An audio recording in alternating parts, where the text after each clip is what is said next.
Ayan, good morning everyone. Ayan, papakita ko sa inyo kung paano gawing garbage bin ang ayan, ito ay yung balat ng okay. Yes, yung okay laki. So ayan, mag-ipon kayo ng ganito, then gagawin ninyong basura. Ayan siya. Oh, ayan. Ayan, ganyan lang siya. Ayan sa loob. Oh, pwede nang gawing basura or gawing paso. Oh, pwedeng paso rin to guys. Pwedeng paso rin. Ayan. So, ang ganda. Gagawin mo rin, pwedeng lagay mo na yung paso doon sa loob. So, ayan.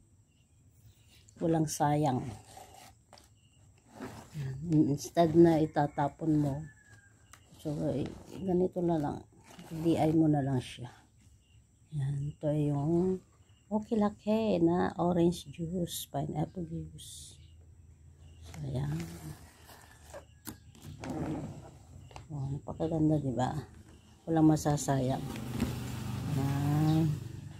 Ayan ang ating basura.